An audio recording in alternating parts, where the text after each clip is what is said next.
Hello प्यारे बच्चों, मैं हूं आपका भैया ऋषभ सिंह और आप सभी देख रहे हैं आपका अपना यूट्यूब चैनल ऋषि यस क्लासेस। और आज के इस वीडियो में हम आप सभी के काफ़ी ज़्यादा डिमांड पर लेकर आ चुके हैं बीएससी फिफ्थ सेमेस्टर मैथमेटिक्स के इम्पॉर्टेंट क्वेश्चंस का पहला वीडियो। और इस वीडियो में हम लीनियर अलजेब्रा से ही पोर्शन का स्टार्ट करेंगे। ठीक है, जो हमारा पहला पेपर है जिसका नाम group theory, ring theory and linear algebra है, उसमें हम group theory and ring theory के इंपॉर्टेंट क्वेश्चंस जब हमारे लीनियर अलजेब्रा के इंपॉर्टेंट क्वेश्चंस मैं प्रोवाइड कर दूंगा, उसके बाद उनके इंपॉर्टेंट क्वेश्चंस को प्रोवाइड करूंगा। ठीक है, तो आपको परेशान होने की जरूरत नहीं है, मैं हर एक चैप्टर से हर एक यूनिट के इंपॉर्टेंट क्वेश्चंस को प्रोवाइड कर दूंगा।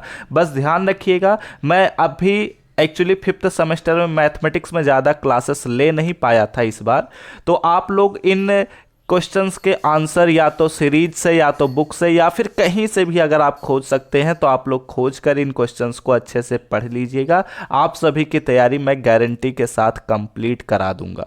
ठीक है, और इन क्वेश्चंस के अलावा कुछ भी एक्स्ट्रा आपको पढ़ने की बिल्कुल भी ज़रूरत नहीं है। तो चलिए बात करते हैं बीएससी फिफ्थ सेमेस्टर केमिस्ट्री में जो हमारा वेक्टर स्पेस है लीनियर अलजेब्रा के अंतर्गत, जो कि यूनिट 5 है, उसी के ही सभी इंपॉर्टेंट क्वेश्चंस पर हम बात करने वाले हैं। लेकिन अगर आप सब इस चैनल पर पहली बार आए होंगे तो जरूर नीचे दिए रेड बटन पर क्लिक करके सब्सक्राइब कर लीजिए, साथ ही बेल आइकन को ऑल पर सेलेक्ट कर लीजिएगा, क्योंकि हम आप सभी के तैयारी को बेहतर बनाने के लिए रेगुलर बेसिस पर क्लासेस को अपलोड करते रहते हैं। ठीक है, चलिए सबसे पहले क्वेश्चन से शुरुआत करते हैं। सबसे पहले क्वेश्चन में हमसे बोला जाता है कि डिफाइन अ वेक्टर स्पेस। हमें डिफाइन करना है कि एक वेक्टर स्पेस क्या होता है and give an example of it. ठीक है, और इसका हमें एग्जाम्पल भी बताना है। ठीक है, तो मैंने ऑलरेडी इस टॉपिक पर लेक्चर अपलोड कर दिया है कि वेक्टर स्पेस क्या होता है, इसमें हम कैसे कुछ एग्जाम्पल्स दे सकते हैं, इसके बारे में भी मैंने आप सभी को सब कुछ बता दिया है। ठीक है, तो आप लोग जाकर लेक्चर को चेकआउट करेंगे तो आपको सारी चीज़ें मिल जाएंगी। बात करते हैं अपने दूसरे क्वेश्चन पर। तो हमारे सेकेंड प्रॉपर्टी में या फिर मैं कहूँ सेकेंड क्वेश्चन में हमारे पास कुछ प्रॉपर्टीज़ हैं जो कि वेक्टर स्पेस के अंतर्गत ही हैं। मैंने ऑलरेडी आप सभी को elementary properties of vector space का लेक्चर प्रोवाइड किया है और उसमें इन टॉपिक्स को डिटेल में डिस्कस किया है कि अगर हमारे पास V/F एक वेक्टर स्पेस है, ठीक है, एंड थीटा या फिर मैं कहूँ एक मोटा जीरो भी बना सकते हैं। ठीक है, तो अगर बुकों में बात करते हैं तो मोटा जीरो बनाते हैं, लेकिन अगर पेपर में बात किया जाए तो वो थीटा के फॉर्म में देते हैं। ठीक है, तो theta be the zero vector, बस इसका मतलब क्या है ये बात आपको ध्यान में रखना है कि यह जीरो वेक्टर को डिनोट कर रहा है, चाहे हम मोटा जीरो बनाए चाहे थीटा बनाए, ये हमारा जीरो वेक्टर को डिनोट कर रहा है of a vector space V. ठीक है, एंड हमारे पास zero be an element of field F. ठीक है, यानी कि पतला जीरो है, यानी कि हमारे पास फील्ड से रिलेटेड एक एलिमेंट है। तो हमें प्रूव करना है, देन प्रूव दैट अल्फा अगर फील्ड से बिलोंग कर रहा है एंड ए हमारे वेक्टर के सेट से बिलोंग कर रहा है, देन हमें इन तीन प्रॉपर्टीज पर बात करना है। लेकिन मैं एक्चुअली आपको 5 से 6 प्रॉपर्टीज के बारे में पढ़ाया हूँ, और जो एलिमेंट्री प्रॉपर्टीज वाला लेक्चर है मैंने उसमें भी कहा था कि ये बहुत ही इंपॉर्टेंट क्वेश्चन यहाँ से बनते हैं। तो इसलिए आप जितने हो सकें, ठीक है, उतने एलिमेंट्री प्रॉपर्टीज को अच्छे से पढ़ लीजिए और इनके प्रूफ पर जरूर बात कर लीजिए कि कैसे इन्हें हम प्रूव करते हैं। बहुत ही आसान आसान से क्वेश्चंस हैं, तो अच्छे से पढ़ लीजिएगा, ये पॉइंट आपको जरूर तैयार करना चाहिए। ओके, चलिए बात करते हैं अपने तीसरे क्वेश्चन पर। यहाँ से हमारे कुछ अच्छे और long answer short answer type के क्वेश्चंस यहाँ से बनने शुरू होंगे। वेक्टर स्पेस से वेरी शॉर्ट आंसर टाइप का क्वेश्चन क्या बनेगा अभी उस पर भी हम बात कर लेंगे। ठीक है, तो डिफाइन ए सब space of a vector space. ठीक है, यहाँ पर बोला जा रहा है कि सब स्पेस क्या होता है, प्रूव दैट, और हमें प्रूव करना है कि the necessary and sufficient condition for a non empty subset W of a vector space to be a subspace of V is A comma B belongs to F and alpha comma beta belongs to W, then A alpha plus B beta belongs to W होना चाहिए। कहता क्या है इसे पहले हम समझते हैं। कहा यह रहा है कि सब स्पेस क्या होता है, पहले इसको डिफाइन कर दीजिए। उसके बाद हमें बताना है कि अगर हमारे पास कोई भी एक सबसेट है W जो कि V का ही एक सबसेट है, ठीक है, तो हमें necessary and sufficient condition prove करना है कि जो यह W है यह इसी vector space V over F का क्या है, एक सब स्पेस भी फॉर्म कर रहा है, और उसके लिए यहाँ पर कुछ कंडीशंस दिए गए हैं, ठीक है। और इन कंडीशंस की सहायता से ये बातें हमें प्रूव करनी है।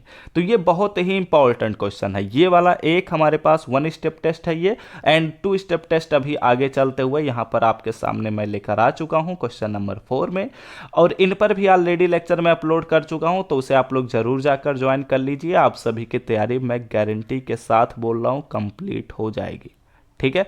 तो प्रूव दैट, हमें प्रूव करना है कि नेसेसरी एंड सफिशिएंट कंडीशंस क्या हैं। वही बातें सेम यहां पर भी होंगी कि हमारे पास W एक सबसेट है किसी सेट V का, और यह जो सेट V है यह किसी फील्ड F पर वेक्टर स्पेस का फॉर्मेशन कर रहा है, तो यह W जो है वह इसी V का ही एक सब स्पेस का फॉर्मेशन करता है। लेकिन इसके लिए यहां पर दो अलग अलग कंडीशंस हैं, ठीक है। ऊपर वाले क्वेश्चन में हमने 1 स्टेप टेस्ट के बारे में पढ़ा है, ठीक है, एंड ये वाला जो हमारे पास क्वेश्चन है इसमें हम 2 स्टेप टेस्ट के बारे में पढ़ते हैं कि अगर हमारे पास अल्फा W से बिलोंग कर रहा है, बीटा भी W से बिलोंग कर रहा है, तो अल्फा माइनस बीटा भी W से ही बिलोंग करेगा। अगर A फील्ड से बिलोंग कर रहा है, अल्फा W से बिलोंग कर रहा है, तो A अल्फा भी हमारे W से ही बिलोंग करेगा। ये 2 स्टेप टेस्ट है, इस पर लेक्चर ऑलरेडी अपलोड है, जाकर देख सकते हैं। अच्छे से सारी चीज़ें को मैंने क्लियर भी किया है। चलिए बात करते हैं क्वेश्चन नंबर 5 पर। यहां पर हमसे बात बोली जा रही है, ध्यान दीजिएगा कि क्या बातें बोली जा रही हैं क्वेश्चन नंबर 5 में। प्रूव दैट, हमें प्रूव करना है कि जो हमारे पास set of non zero vectors होते हैं, ठीक है, हमने एक नॉन जीरो वेक्टर्स का एक सेट ले लिया जिसे मैं alpha 1 alpha 2 alpha 3 and so on alpha n है, ठीक है। हो सकता है एग्जाम में V1 V2 V3 and so on Vn के फॉर्मेट में भी दे दिया जाए। ऑफ ए वेक्टर स्पेस, ठीक है, इज लीनियरली इंडिपेंडेंट, तो वह हमारा नॉन जीरो सेट, जो सेट ऑफ वेक्टर जो हमारे पास है वह लीनियरली डिपेंडेंट है। इफ एंड ओनली इफ, या केवल और केवल तभी लीनियरली डिपेंडेंट हो सकता है सम अल्फा के, जहां पर हमारे पास जो k का वैल्यू है वो 2 से बड़ा या उसके बराबर है, या फिर मैं कहूं n से छोटा या उसके बराबर है, is a linear combination of the vector preceding it. तो इसके लीनियर कॉम्बिनेशन से बना हुआ जो हमारे पास ए अल्फा केज होंगे वो उनके लीनियरली डिपेंडेंट होंगे, तभी यह जाकर हम कह सकते हैं, ठीक है। चलिए बात करते हैं क्वेश्चन नंबर 6 पर। उम्मीद करता हूं क्वेश्चन नंबर 5 आपको समझ में आया होगा। ये एक्चुअली यह भी एक थ्योरम ही है, अगर आप थ्योरम को अच्छे से पढ़े होंगे तो सारी चीजें आपको समझ में आ जाएंगी, कोई भी दिक्कत की बात नहीं है, ठीक है। चलिए बात करते हैं अपने क्वेश्चन नंबर 6 पर। क्वेश्चन नंबर 6 भी आप सभी के एग्जाम, वैसे मैं सभी क्वेश्चंस को कहूँगा इंपॉर्टेंट ही है, क्योंकि मैं बहुत सेलेक्टेड क्वेश्चंस को लेकर आया हूँ। इनके अलावा भी वेक्टर स्पेस में 2-3 क्वेश्चंस और भी एक्स्ट्रा बन सकते हैं जो कि पूछे गए हैं, लेकिन मैंने उन्हें स्किप किया है क्योंकि वो बहुत कम पूछे गए हैं, ठीक है। तो ध्यान दीजिएगा क्वेश्चन नंबर 6 में हमारे पास क्या बनता है, सेम चीज़ें लगभग ही हैं कि हमारे पास एक सेट ऑफ वेक्टर दिया गया है जिसमें हमारे पास alpha 1 alpha 2 and alpha n है, be a basis of a finite dimensional vector space, ठीक है, या क्या है, एक बेसिस है, ठीक है। देन प्रूव दैट, तब हमें प्रूव करना है कि any vector of v can be uniquely expressed as the linear combination, ठीक है, linear combination of the vector of S, ठीक है। तो हमें क्या प्रूव करना है कि हमारे पास कोई भी जो कोई भी अगर हमारे पास वेक्टर है तो उसे हम यूनिकली एक्सप्रेस कर सकते हैं उसके लीनियर कॉम्बिनेशन में, ठीक है। तो ये भी आप सभी के सामने एक अच्छा थ्योरम पूछा जाता है तो पढ़ लीजिएगा, एंड मोस्ट इंपॉर्टेंट थ्योरम आप सभी के सामने। इफ हमारे पास W एक सब स्पेस है किसी वेक्टर स्पेस V का ओवर F, ठीक है, तो इस सिचुएशन में हमें इसमें क्या करना रहता है, पहले तो कोसेंट स्पेस के बारे में पूछता है कि V quotient space of V and W हमारे पास होता क्या है, इसका हमें डिफाइन करना रहता है।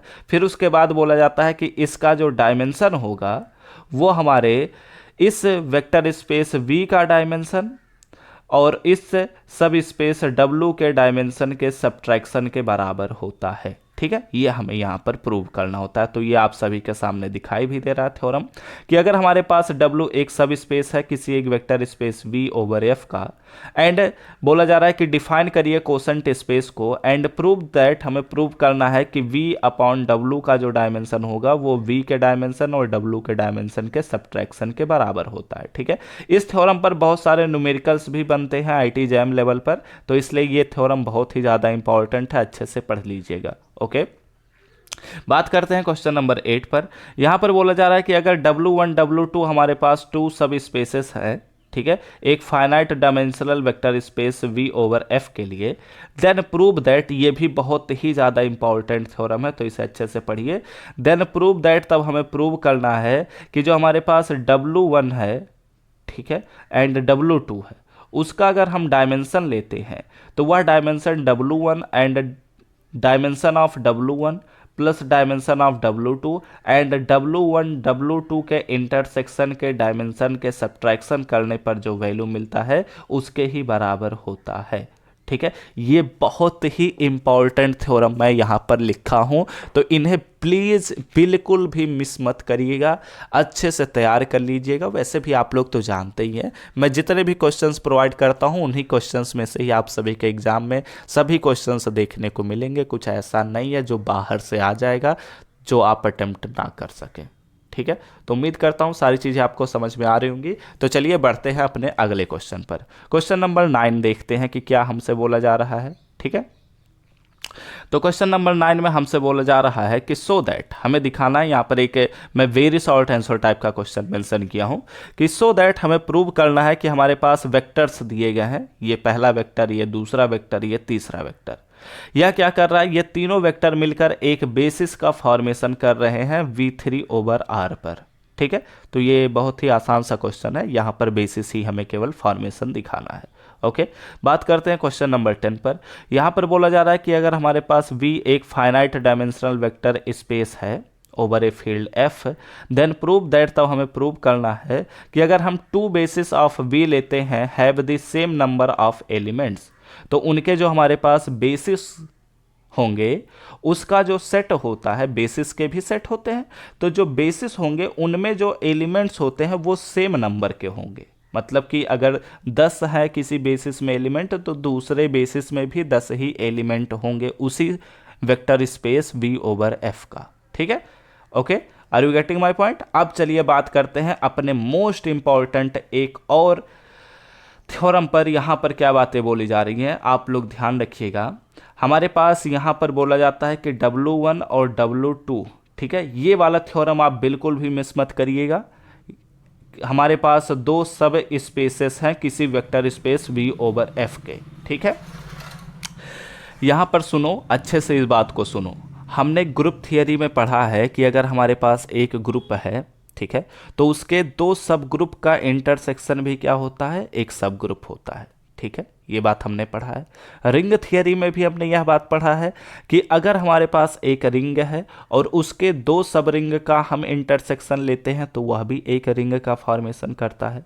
वैसे ही अगर हमारे पास V ओवर F एक वेक्टर स्पेस है और उसके दो सब स्पेसेस हैं W1 एंड W2, तो W1 एंड इंटरसेक्शन W2 जो होता है यह भी एक सब स्पेस ही होता है। ये बात हमें यहाँ पर प्रूव करने के लिए बोला जाता है। ठीक है, पहला पॉइंट। दूसरा पॉइंट, हमारे पास हमने जैसे ग्रुप थियरी और रिंग थियरी का एग्जाम्पल लिया, वैसे ही यहाँ पर भी हम एक और एग्जाम्पल कह सकते हैं कि अगर हम W1 और W2 का हम यूनियन लेते हैं तो यह जरूरी नहीं होता है कि यह भी एक सब स्पेस का फॉर्मेशन करे। ठीक है, ये कंपलसरी नहीं है। ओके, क्योंकि इसमें कुछ हम डिस्कार्ड कर सकते हैं कुछ एग्जाम्पल्स लेकर। तो यहाँ पर कौन सा एग्जाम्पल लेते हुए हम इस चीज़ को डिस्कार्ड कर सकते हैं उसके बारे में पूछा जा गया है। ठीक है, एंड साथ ही साथ यहाँ पर बोला गया है कि इनके इंटरसेक्शन को सब स्पेस प्रूव करना है। ठीक है, तो ये ग्रुप थियरी में इससे मोस्ट इंपॉर्टेंट क्वेश्चन बनते हैं, रिंग थियरी में भी बनता है एंड वेक्टर स्पेस में भी बनता है। ठीक है, तो अच्छे से इस पॉइंट को पढ़िएगा कि prove that the intersection of any two सब space W1 and W2 of a vector space V over F is also a subspace of V over F and so that, और हमें दिखाना है कि by an example that the union of two subspace of V over F is not necessarily a subspace of V over F. Okay. Are you getting my point? समझ गए होंगे points को। तो चलिए बात करते हैं अपने क्वेश्चन नंबर 12 पर। क्वेश्चन नंबर 12 में हमसे बोला जा रहा है कि सो दैट हमें दिखाना है कि एक सेट है W जो कि कुछ इस प्रकार से आप सभी के स्क्रीन पर दिखाई दे रहा है। यह क्या कर रहा है? R ओवर R का यह एक सबसेट है, तो यह एक सब स्पेस का फॉर्मेशन कर रहा है R3 ओवर R में। ठीक है, यहाँ पर R3 ओवर R का यह सबसेट है और यह R3 ओवर R में ही एक सब स्पेस का फॉर्मेशन भी कर रहा है। ये बात हमें यहाँ पर प्रूव करनी है। ठीक है, बहुत ही आसान सा क्वेश्चन है, इसमें कुछ भी डिफिकल्टीज नहीं है, बस आपको जानना चाहिए कि ये सभी क्वेश्चंस कैसे किए जाते हैं। ठीक है, तो चलिए बात करते हैं अपने इस वीडियो के लास्ट क्वेश्चन पर, जो कि बहुत ही ज़्यादा इंपॉर्टेंट की कैटेगरी में मैं रख सकता हूँ इसे भी। ठीक है, यहाँ पर क्या बातें बोली जा रही हैं? बोला यह जा रहा है कि अगर हमारे पास एक फाइनाइट डायमेंशनल वेक्टर स्पेस है V over F is a direct sum of its two subspaces W1 and W2, then so that, तब हमें दिखाना है कि dimension of V is equal to dimension of W1 plus dimension of W2 होता है। ठीक है, बहुत ही ज़्यादा इंपॉर्टेंट ये सभी क्वेश्चंस हैं। पूरे वेक्टर स्पेस का निचोड़ मैं लेकर आया हूँ टोटल 13 क्वेश्चंस में से। अगर ये 13 क्वेश्चंस आप लोग अच्छे से पढ़ लेते हैं तो मैं गारंटी के साथ कह सकता हूँ कि वेक्टर स्पेस से आए हुए क्वेश्चंस आप सभी से एक भी बिल्कुल भी मिस नहीं होंगे। ठीक है, तो उम्मीद करता हूँ ये सारी चीज़ें आपको समझ में आ चुकी होंगी। एक्चुअली काफ़ी बच्चे कमेंट्स कर रहे थे कि सर वेक्टर स्पेस के इंपॉर्टेंट क्वेश्चंस प्रोवाइड कर दीजिए, तो मैंने सोचा चलिए एक वीडियो इस पर भी बात बना दिया जाए, क्योंकि मैथमेटिक्स के तो इस बार ज़्यादा मैं क्लासेस नहीं ले पाया था, लेकिन इनके इंपॉर्टेंट क्वेश्चंस मैं प्रोवाइड कर देता हूँ, जिनके आंसर आप सीरीज से, बुक से या फिर कहीं से भी खोज कर ज़रूर पढ़ लीजिए, जिससे आपकी तैयारी सबसे बेहतर बन सके। ठीक है, तो सारी चीज़ें आपको समझ में आ चुकी हैं। अगर आपके सब्जेक्ट में केमिस्ट्री भी है तो आप लोगों के लिए मैं केमिस्ट्री के काफ़ी सारे लेक्चर्स अपलोड किया हूं, आप वहां से अपने तैयारी को बेहतर बना सकते हैं और उनके PDF नोट्स को परचेज भी कर सकते हैं, लेकिन वो सारी चीज़ें हमने केमिस्ट्री वाले वीडियो में बात किया है, तो यहाँ पर हम उन चीज़ों पर बात नहीं करेंगे। ठीक है, एंड लेक्चर्स को जरूर ज्वाइन करिए। जितने भी लेक्चर्स मैं अपलोड किया हूं उन्हें अगर ज्वाइन करते हैं तो मैं मान कर चलता हूं 50% क्वेश्चंस तो आपके पेपर 1 से बहुत ही आराम से बन जाएंगे। ठीक है, एंड जितने भी इंपॉर्टेंट क्वेश्चंस मैं सेंड कर रहा हूं यानी कि अपलोड कर रहा हूं, इन सभी चीज़ों को ज्वाइन करिए, अच्छे से तैयारी करिए। इस वीडियो का PDF आप सभी को टेलीग्राम चैनल और व्हाट्सएप चैनल पर प्रोवाइड कर दिया जाएगा, तो उन्हें ज्वाइन कर लीजिए, लिंक इन डिस्क्रिप्शन। ठीक है, तो वीडियो अच्छा लगा हो तो जरूर लाइक करिएगा, कमेंट करके बताइएगा कि आप सभी के कितने क्वेश्चंस ऑलरेडी तैयार हो चुके हैं। एंड अगले लेक्चर्स का नोटिफिकेशन पाने होंगे तो जरूर सब्सक्राइब करने के साथ बेल आइकन को ऑल पर सेलेक्ट कर लीजिएगा, जिससे हम आप सभी की तैयारी को सबसे बेहतर बना सकें। तो हमसे मिलते हैं अपने नेक्स्ट लेक्चर में, तब तक पढ़ते रहिए, संघर्ष करते रहिए और सफल होते रहिए।